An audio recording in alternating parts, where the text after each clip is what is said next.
उस रात का मंजर आज भी मेरे कानों में गूंजता है। आंगन में किसी के रोने और चिल्लाने की आवाजें आ रही थीं। घर की पुरानी ईंटों वाली दीवारें उन आवाजों को कई गुना बढ़ाकर लौटा रही थीं, जैसे घर खुद भी इस लड़ाई का हिस्सा हो। मैं रसोई के कोने में खड़ी थी, हाथ में बेलन था, मगर आटा कब सूख कर सख्त हो गया मुझे पता भी नहीं चला। मेरे कान बस उसी एक बात पर अटक गए थे, तेरी जैसी बहू से तो बिना बहू के रहना बेहतर था। ये आवाज मेरे ससुर की थी और मुझे समझने में देर नहीं लगी कि ये ताना मुझे ही मारा गया है। मैं वहीं खड़ी सोच रही थी कि ये सब कब और कैसे इतना बिगड़ गया। शादी को 6 साल हुए हैं, लेकिन लगता है जैसे 56 साल बीत गए हों। पहली बार इस घर में आई थी तो सोचा था कि बड़े घर की बहू बनूंगी तो इज्जत मिलेगी, अपनापन मिलेगा। पर यहाँ तो हर रिश्ता जैसे कांटों की बाढ़ था और मैं उसमें फंसी हुई। मेरा पति रवि आंगन में खड़ा था, लेकिन उसका चेहरा उतना ही पत्थर जैसा था जितना उस आंगन का फर्श। न उसने मेरी तरफ देखा, न कुछ कहा। पास में उसकी बहन, मेरी ननद कविता, आंखें तरेर कर मुझे ऐसे देख रही थी जैसे मैं इस घर में कोई घुसपैठिया हूँ। देवर और देवरानी भी वहीं खड़े थे। देवर का चेहरा थोड़ा सहमा हुआ था, मगर उसकी बीवी सोनिया के होठों पर वो हल्की सी मुस्कान थी जो हमेशा मेरे लिए राख में चिंगारी का काम करती थी। मुझे याद है, इस घर में पहले ही दिन से मुझे बता दिया गया था कि हमारे यहाँ औरतें जुबान नहीं चलाती, बस काम करती हैं। पर मैंने सोचा था समय के साथ सब बदल जाएगा, पर हुआ उल्टा। हर दिन मेरी चुप्पी को इन लोगों ने मेरी कमजोरी समझ लिया। खाना थोड़ा कम नमक का हो जाए तो ताने, कपड़े देर से धुले तो ताने, मेहमानों के सामने अगर मैंने कुछ बोल दिया तो ताने। उस रात भी बस एक छोटी सी बात पर आग लग गई थी। हुआ यूं कि ससुराल के मेहमान आए थे और मैंने चाय के साथ बिस्कुट रख दिए। कविता को बिस्कुट पसंद नहीं थे और उसने वहीं कह दिया, भाभी को तो ये भी नहीं पता कि मेहमानों को क्या पसंद है। मैंने धीमे से कहा कि घर में वही बिस्कुट थे। बस इतना कहना था कि ससुर ने मेज पर हाथ पटक कर कहा, हमारे घर में बहू बहाने नहीं बनाती। फिर बातें बिस्कुट से निकलकर मेरे मायके तक पहुंच गईं। वैसी माँ वैसी बेटी। रात का खाना किसी ने ठीक से नहीं खाया। रवि ने बस 1-2 कौर खाकर थाली सरका दी। देवरानी सोनिया, जो हमेशा मौके पर ताना मारने से पीछे नहीं रहती, कहने लगी, कुछ औरतों को तो शादी बस ऐश करने का लाइसेंस लगती है। मैं चुप रही। मैं अब चुप रहने में माहिर हो चुकी थी, क्योंकि मुझे पता था कि अगर मुंह खोला तो 10 ज़बानें एक साथ मुझ पर टूट पड़ेंगी। खाना खत्म होते ही सब अपने अपने कमरे में चले गए, लेकिन मन का जहर आंगन में जमा रहा। रात गहराई तो फिर से शुरू हो गया। पहले धीमी आवाजें, फिर तेज। ससुर का गुस्सा, ननद की चिल्लाहट, देवरानी के ताने, और रवि, बस एक चुप थका हुआ चेहरा, जैसे उसमें मेरी तरफ खड़े होने की हिम्मत कभी थी ही नहीं। उस वक्त मैं रसोई में खड़ी सोच रही थी कि शायद मैं भी इस घर में किसी को प्यारी नहीं थी। यहाँ हर रिश्ता एक दूसरे के खिलाफ था और मैं तो बस सबसे आसान निशाना थी। फिर मुझे अपना मायका याद आ गया। वहां भी तो बहुत कुछ ठीक नहीं था, पर कम से कम वहां हर ताने के पीछे कोई बाहरी मतलब नहीं होता था। यहाँ तो हर शब्द के पीछे एक धार होती है जो सीधे दिल में उतरती है। उसी रात पहली बार मेरे मन में ख्याल आया कि अगर मैं अचानक कहीं चली जाऊं तो शायद इस घर में किसी के चेहरे पर शिकन भी ना आए। लेकिन फिर सोचती, कहाँ जाऊं? मायके? वहां पहले ही लोगों की बातें तैयार होंगी। शादी तोड़कर वापस आ गई, यहाँ रहूं तो हर दिन यही घुटन, यही अपमान। मुझे पता था ये कहानी यही नहीं रुकने वाली। घर का माहौल अब इतना जहरीला हो चुका था कि छोटी सी चिंगारी से भी आग लग सकती थी, और उस आग में सबसे पहले मैं ही जलने वाली थी। भाग। शादी का दिन अब भी आंखों के सामने तैरता है। लाल जोड़े में सजी, सिर पर घूंघट डाले, मैं सोच रही थी कि अब मेरी जिंदगी बदल जाएगी। माँ ने बार बार समझाया था, बेटी, शादी के बाद ससुराल ही तेरा घर है, वहां सबका दिल जीतना। मुझे लगा था कि ये जीतना मुश्किल नहीं होगा, बस प्यार और मेहनत से सब संभल जाएगा। बारात आई तो ढोल ताशे की आवाज से पूरा मोहल्ला गूंज उठा। मैं चुपचाप कोने से देख रही थी। लंबे कद का, गोरे रंग का, थोड़ी गंभीर आंखों वाला रवि, जो अब मेरा पति बनने वाला था, पर मैंने तभी पहली बार देखा। उसके बगल में खड़ी उसकी बहन कविता, जो बारात के बीच भी अपने चेहरे पर हल्की सी तिरछी मुस्कान रखे थी, जैसे पहले ही दिन मुझे परख रही हो। विवाह की सारी रस्में पूरी हुईं और मैं नई नवेली दुल्हन बनकर इस घर में आई। आंगन में पैर रखते ही ससुर ने एक औपचारिक मुस्कान दी और बोले, हमारे घर में बहुओं को काम की आदत जल्दी डालनी पड़ती है। मैं हंसकर रह गई, सोचा शायद मजाक कर रहे हैं, पर वो मजाक नहीं था। ये मेरे लिए पहला इशारा था कि यहाँ आराम का कोई मतलब नहीं।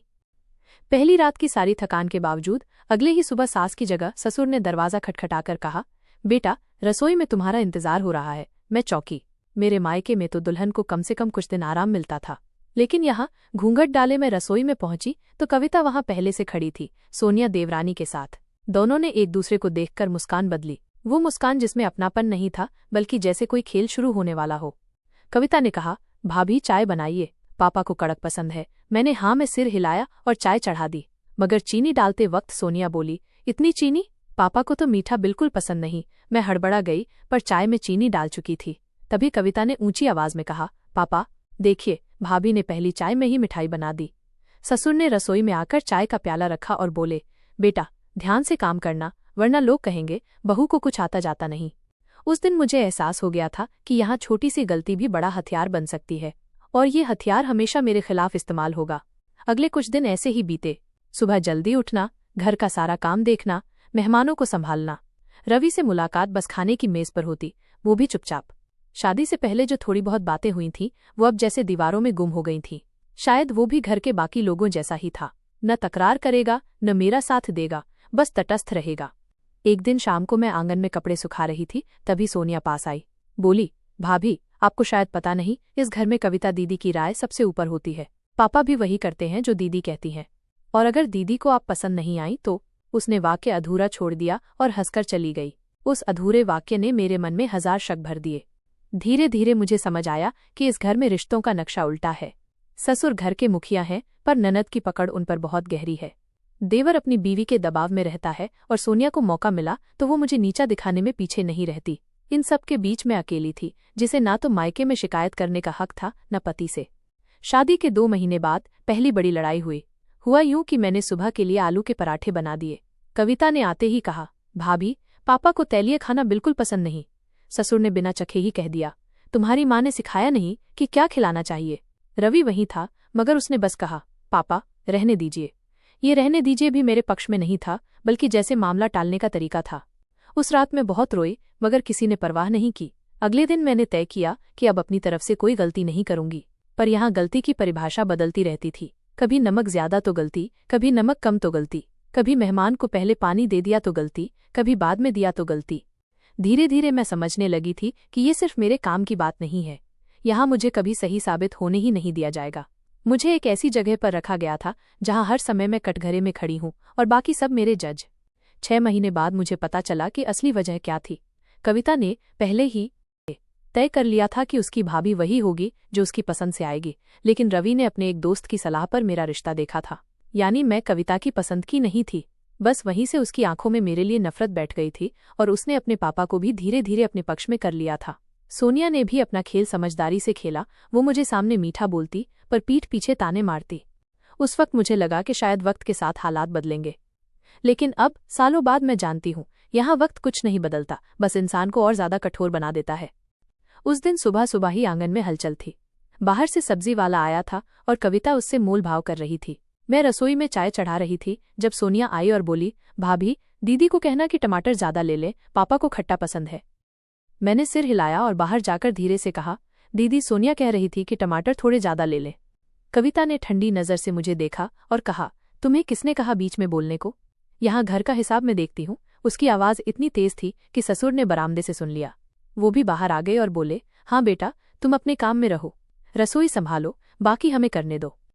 ये छोटी सी बात थी, पर मैंने पहली बार महसूस किया कि मुझे जानबूझकर सबके सामने नीचा दिखाया जा रहा है।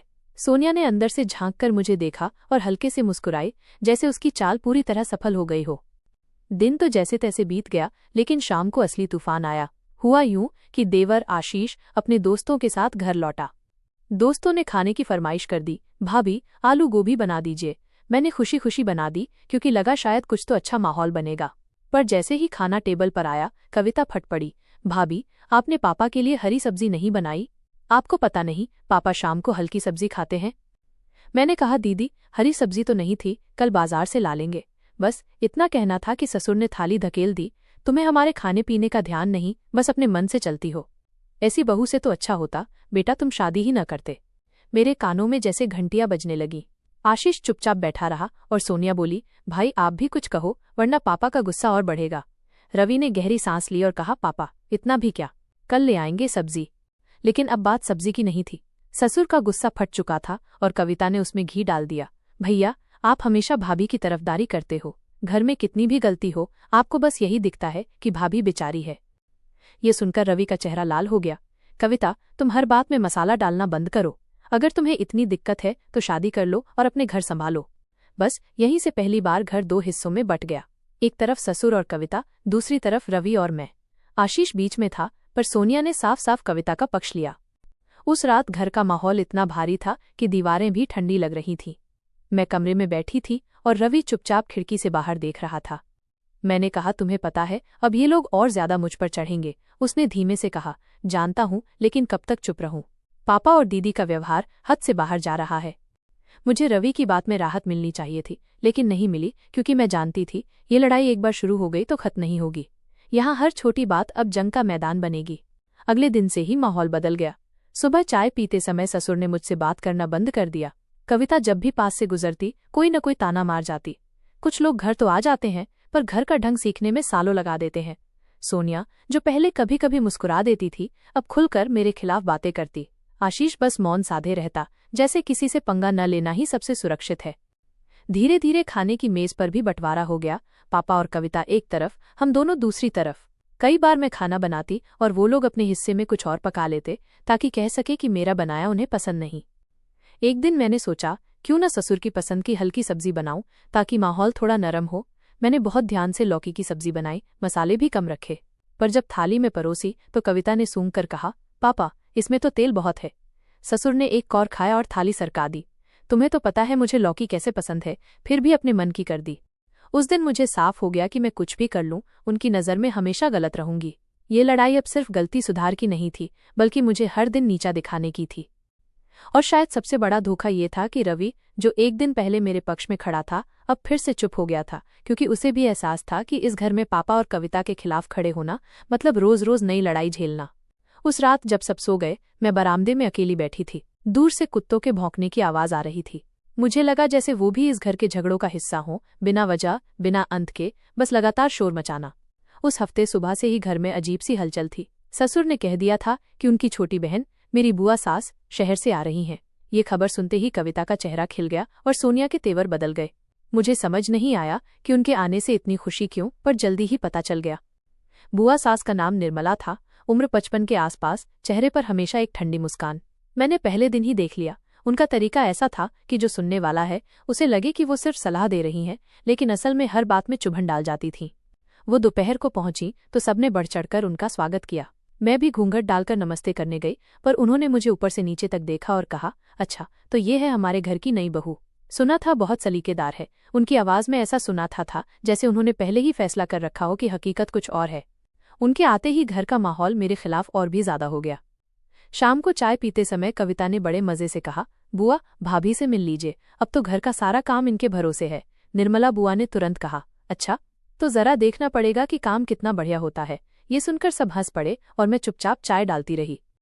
उस रात बुआ ने मेरे बनाए खाने की जमकर आलोचना की। दाल में नमक बराबर नहीं है और सब्जी में तो जान ही नहीं। मैंने धीमे से कहा कि मैंने मसाले वैसे ही डाले थे जैसे ससुर को पसंद है, तो उन्होंने आंखें तरेर कर कहा, ससुर को पसंद है या तुम्हें आसान लगता है, ये साफ साफ बताओ। अगले दिन तो जैसे ड्रामा का मंच सज गया। बुआ सास ने सुबह सुबह कविता और सोनिया को आंगन में बिठा लिया और बातें शुरू कर दी। मैं देख रही हूँ, इस घर में अनुशासन ढीला पड़ गया है। पहले तो सब कुछ समय पर होता था, अब बहू के आने के बाद से ढीलापन आ गया है। सोनिया ने मौका देखते ही कहा, हाँ बुआ, कई बार काम समय से नहीं होता, और अगर हम कह दें तो भाभी बुरा मान जाती हैं। मुझे अंदर से सब सुनाई दे रहा था। दिल में गुस्सा भी था और बेबसी भी, लेकिन बाहर जाकर कुछ कहने की हिम्मत नहीं हुई, क्योंकि यहाँ किसी की बात काटना मतलब और बड़ा तूफान बुलाना। दोपहर को खाना खाते समय बुआ ने एक और तीर चला दिया, रवि बेटा, तुम तो इतने सीधे साधे हो, लेकिन तुम्हें भी अपनी बीवी को समझाना चाहिए कि घर चलाना कोई आसान बात नहीं। रवि बस चुप रहा। उसकी ये चुप्पी अब मुझे काटने लगी थी। तीसरे दिन बुआ ने मुझे सीधा घेर लिया। बोली, तुम मायके में कैसे रहती थी? मैंने कहा, अच्छा ही था, बस अलग माहौल था। उन्होंने हंसकर कहा, हाँ, वहां तो तुम रानी रही होगी, लेकिन यहाँ बहू बनकर रहना पड़ता है, और बहू का मतलब होता है सबसे पहले घरवालों की सुनना। उनकी नजरों में वो चुभन थी, जैसे हर शब्द मेरे आत्मसम्मान में कील ठोक रहा हो।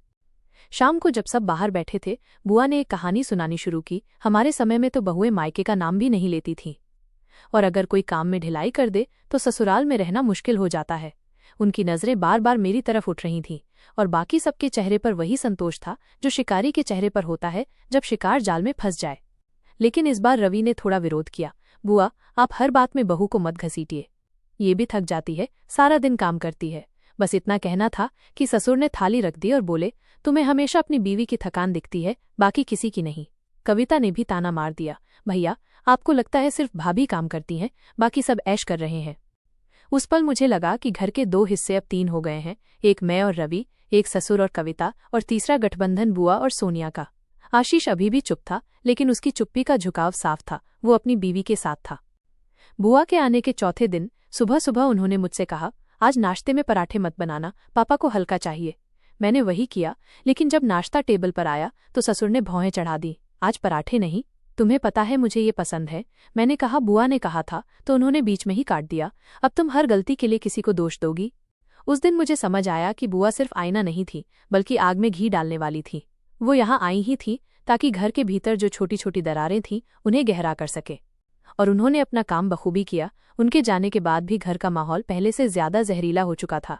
अब हर बातचीत में बुआ के कहे शब्द दोहराए जाते, अनुशासन, ढीलापन, बहू की जिम्मेदारी, जैसे उन्होंने जहर घोलकर घर की हवा में छोड़ दिया हो।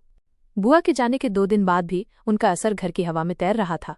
सुबह से लेकर रात तक उनके कहे शब्द बार बार दोहराए जाते। अनुशासन ढीला है, ये अब घर का नया मंत्र बन चुका था। उस सुबह मैं रसोई में थी, आलू प्याज काट रही थी। बारिश की वजह से सब्जी वाला नहीं आया था, तो मुझे सोचना पड़ा कि जो भी घर में है उसी से नाश्ता बनाऊं। मैंने पूड़ी आलू बनाने का तय किया, सोचा शायद सबको पसंद आ जाए। रवि ऑफिस जा चुका था, आशीष अपने कमरे में था और कविता आंगन में फोन पर बातें कर रही थी। सोनिया पास से गुजरते हुए बोली, भाभी, पापा को पूड़ी पसंद नहीं है। मैंने बस इतना कहा, हाँ, लेकिन आज और कुछ बनाने का सामान नहीं है। नाश्ता तैयार हुआ तो मैंने सबको बुला लिया। ससुर ने पूड़ी देखी और भौहें चढ़ा ली। ये क्या है? तुम जानती हो मुझे तैलीय चीज पसंद नहीं। मैंने शांत स्वर में कहा, जी, पर आज घर में सब्जी नहीं थी। कविता ने बीच में ही बात काटी, पापा, मैंने कहा था कि बहू को सब पहले से पूछना चाहिए, पर इसे तो अपनी मर्जी करनी है। सोनिया ने भी अपनी तरफ से तीर चलाया, हाँ, और फिर गलती किसी और पर डाल देगी, जैसे उस दिन बुआ के सामने किया था। मेरे भीतर कहीं कुछ टूट गया। मैं महीनों से सब सह रही थी, लेकिन आज लगा कि मेरी सहनशीलता भी अब जहर में बदल रही है। मैंने पहली बार ऊंची आवाज में कहा, अगर आपको हर बात में मुझसे दिक्कत है तो खुद बना लीजिए खाना। मेरे शब्दों ने जैसे कमरे का तापमान बढ़ा दिया। ससुर ने टेबल पर हाथ मारा, तुम मुझसे इस लहजे में बात कर रही हो? बहू होकर? कविता खड़ी हो गई, भाभी, अपनी औकात मत भूलो। मैं भी खड़ी हो गई। औकात? मेरी औकात इतनी है कि मैं दिन रात इस घर के लिए खट रही हूँ और बदले में बस ताने सुनती हूँ। बस यही वो पल था जब पहली बार हाथ उठ गया। ससुर ने गुस्से में मुझे धक्का दे दिया, इतना जोर से कि मैं पीछे की कुर्सी से टकरा गई। मेरा हाथ जमीन पर लगकर छिल गया। रसोई से बर्तन गिरने की आवाज आई और आशीष दौड़कर आया। उसने पापा को पकड़ने की कोशिश की, लेकिन कविता चिल्लाने लगी, भाभी ने ही पहले बदतमीजी की है। सोनिया जो अब तक तमाशा देख रही थी, आकर मेरे पास खड़ी हो गई, लेकिन मदद करने नहीं, बल्कि ये कहने के लिए, भाभी, आपको पता है, पापा को चिढ़ाना अच्छा नहीं होता। मेरा दिल तेज तेज धड़क रहा था।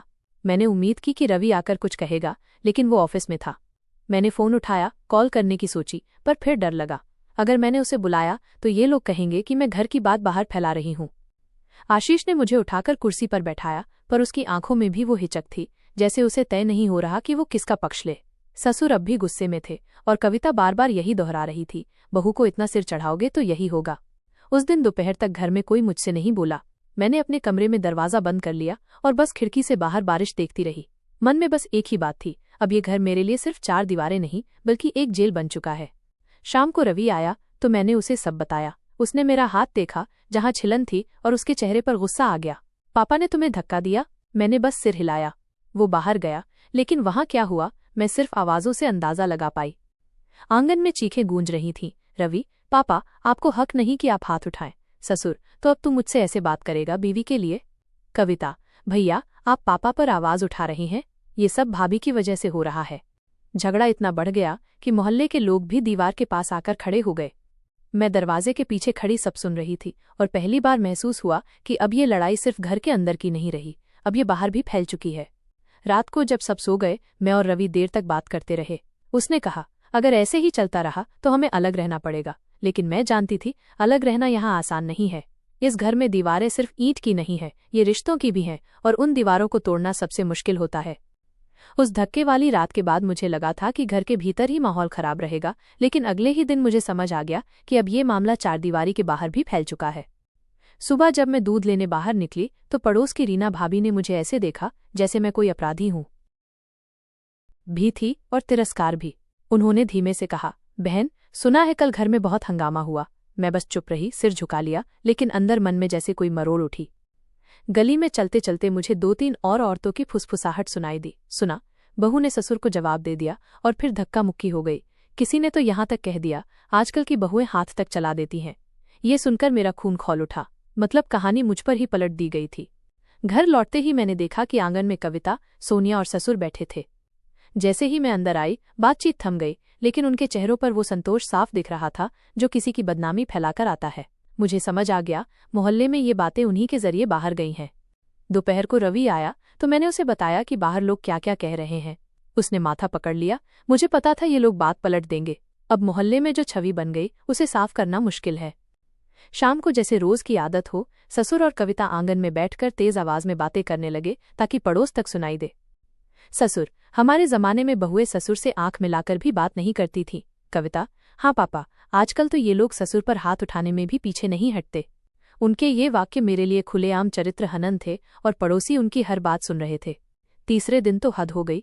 मोहल्ले के एक बुजुर्ग शर्मा अंकल दरवाजे पर आए। उन्होंने मुझे देखा और गंभीर लहजे में कहा, बेटी, बड़ों से इस तरह पेश आना अच्छा नहीं होता। मैं कुछ बोल पाती, उससे पहले ही ससुर ने कह दिया, अरे अंकल, आप जानते ही हैं आजकल के बच्चे।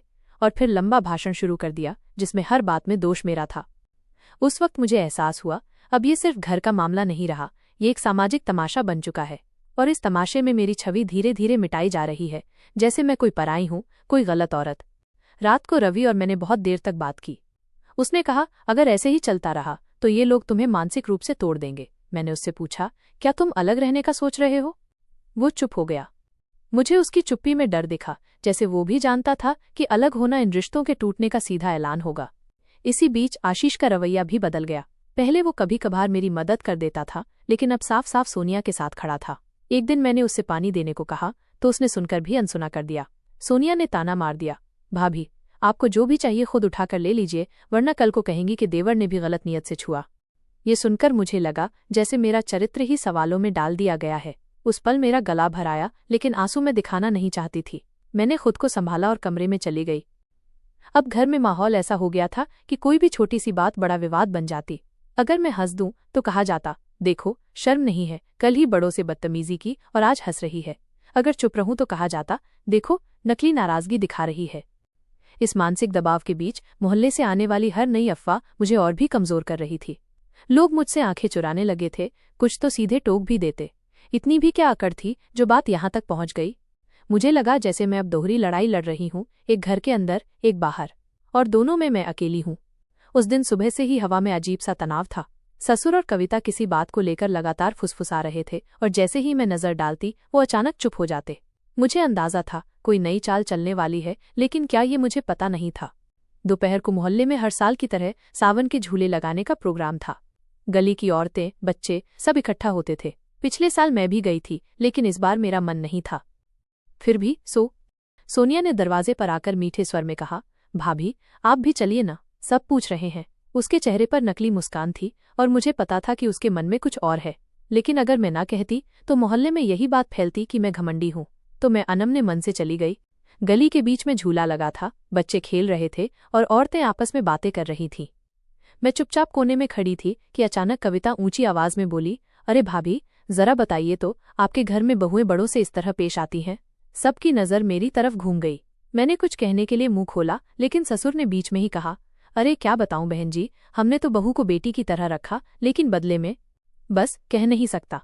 भीड़ में से कोई बोला, हमने भी सुना है, बहू ने हाथ उठा दिया था। ये सुनते ही मेरे कान गर्म हो गए। मैंने कहा, झूठ है ये, मैंने किसी पर हाथ नहीं उठाया। तभी सोनिया हंसते हुए बोली, अरे भाभी, सबने आपकी चीखें सुनी थी उस रात, अब आप कहेंगी कि हम सब झूठ बोल रहे हैं। मुझे महसूस हुआ जैसे मेरे पैरों के नीचे की जमीन खिसक गई हो। आसपास खड़ी औरतें आपस में कानाफूसी करने लगी और बच्चों तक के चेहरे पर मजाक का भाव था। मैंने गुस्से में कहा, अगर किसी को सच जानना है तो अंदर आकर मुझसे अकेले बात करे, भीड़ में तमाशा बनाने से कुछ नहीं होगा। लेकिन ससुर ने फिर जोर से कहा, देखा, आज भी यही तेवर हैं, यही तो हमारी समस्या है। उस पल मैंने चारों तरफ देखा, कोई भी मेरे पक्ष में नहीं था। जो औरतें पहले मुझसे हंसकर बात करती थी वो अब मुझसे नजरें चुरा रही थीं। रवि भी वहां था। उसने मुझे चुप रहने का इशारा किया, लेकिन अब चुप रहना मेरे लिए और भी शर्मनाक लगता। मैंने सीधा कहा, आप लोग सिर्फ आधी बात सुनते हैं, पूरी सच्चाई कोई जानना नहीं चाहता। लेकिन भीड़ में से किसी ने ताना मारा, सच्चाई वही होती है जो सबकी आंखों के सामने है। मेरे गले में जैसे कोई कांटा अटक गया। मैं पलटकर घर की ओर चली गई, लेकिन पीठ पीछे बच्चों की हंसी और औरतों की फुसफुसाहट मेरे कानों में गूंजती रही। घर आकर मैंने दरवाज़ा बंद किया और जमीन पर बैठ गई। आंखों से आंसू अपने आप बहने लगे। तभी दरवाजे पर दस्तक हुई। रवि था। उसने कहा, देखो, अब ये बर्दाश्त के बाहर हो गया है। या तो हम यहाँ से निकलेंगे या फिर ये लोग तुम्हें मानसिक रूप से पूरी तरह तोड़ देंगे। मैंने उससे कहा, निकलना आसान नहीं है और तुम जानते हो, अगर हम अलग हुए तो मोहल्ले और रिश्तेदार यही कहेंगे कि बहू ने बेटा छीन लिया। रवि ने लंबी सांस ली। लेकिन अगर नहीं निकले तो शायद मैं तुम्हें खो दूं, जिंदा रहते हुए। उसकी बात सुनकर मैं सन्न रह गई। अब ये सिर्फ मेरा अपमान या मेरी बेइज्जती का मामला नहीं था, ये हमारे रिश्ते के अस्तित्व का सवाल बन चुका था। रात को जब सब सो गए, मैंने आंगन में बैठकर बहुत देर तक सोचा। हवा में अब भी मोहल्ले की हंसी और फुसफुसाहट जैसे तैर रही थी। मुझे लगा जैसे ये घर अब सिर्फ चारदीवारी नहीं, एक पिंजरा बन चुका है जिसमें हर तरफ कांटे हैं। उस रात के बाद घर में सन्नाटा और भी गहरा हो गया था। मैंने कोशिश की कि मैं कम से कम बोलूं, कम से कम दिखूं, ताकि किसी को मुझसे शिकायत करने का मौका ही ना मिले। लेकिन इस घर में चुप्पी भी गुनाह थी। सुबह सुबह ससुर ने रवि को अपने कमरे में बुलाया। दरवाजा बंद था, लेकिन उनकी ऊंची आवाजें साफ सुनाई दे रही थीं। या तो ये घर छोड़े या फिर हम तुम्हारा नाम अपनी जायदाद से काट देंगे। ससुर की आवाज में कोई हिचकिचाहट नहीं थी। रवि ने धीमी लेकिन सख्त आवाज में कहा, बाबूजी, जायदाद से ज्यादा मेरी बीवी की इज्जत मेरे लिए मायने रखती है। इतना सुनते ही मेरे दिल में एक अजीब सी गर्माहट आई, लेकिन उसी पल मुझे एहसास हुआ कि ये लड़ाई अब बिना किसी कीमत के खत्म नहीं होगी। दोपहर में रवि ने मुझे कहा, कल हम शहर के उस तरफ वाले किराए के मकान को देखने चलेंगे। बस, अब और नहीं। मैंने डरते हुए पूछा, और यहाँ के लोग, मोहल्ला, रिश्तेदार? वो बोला, उन्हें जो सोचना है सोचे, हमने तो काफी सहा। लेकिन जैसे किसी को हमारे प्लान की भनक लग गई थी। शाम को जब मैं आंगन में कपड़े उतार रही थी, देवर ने ताना मारा, अरे भाभी, सुना है अब तो आप अलग घर बसाने वाली हैं ताकि खुली हवा में सांस ले सकें। सोनिया ने भी पीछे से कहा, हाँ, और वहां जाकर मोहल्ले में नया तमाशा बनाना आसान होगा। उनकी हंसी ने मुझे भीतर तक काट दिया। रात को खाने की मेज पर माहौल जहर से भी ज्यादा कड़वा था। ससुर ने थाली सरकाते हुए कहा, जाओ, कल ही अपना सामान बांधो, और हाँ, हमारे घर का एक भी बर्तन मत ले जाना। कविता ने तुरंत जोड़ा, बर्तन ही क्यों, कपड़े भी अपने मायके से मंगवाना। रवि गुस्से में उठा, लेकिन मैंने उसका हाथ पकड़कर बैठा लिया। मैंने कहा, जाने दो, ये लोग बस जख्म गहरा करना चाहते हैं। अगले दिन सुबह रवि दफ्तर चला गया। मैं अकेली सामान पैक कर रही थी कि दरवाजे पर जोर से दस्तक हुई। खोलते ही सामने 2-3 मोहल्ले की औरतें खड़ी थीं। अरे बहू, सुना है भाग रही हो? उनमें से एक ने हंसते हुए कहा। मैंने चुपचाप दरवाजा बंद कर दिया, लेकिन उस आवाज की गूंज मेरे कानों में रह गई। शाम को रवि आया तो उसके हाथ में मकान का कागज था। उसने कहा, मिल गया घर, कल हम निकल जाएंगे। लेकिन रात को जब हम अपना सामान नीचे ला रहे थे, ससुर ने पूरे मोहल्ले को बुला लिया। गली में खड़े होकर उन्होंने ऊंची आवाज में कहा, देखो, बेटा तो हमारा है, लेकिन बहू ने इसे हमारे खिलाफ कर दिया। अब ये दोनों इस घर को छोड़कर जा रहे हैं ताकि हमसे छुटकारा पा सके।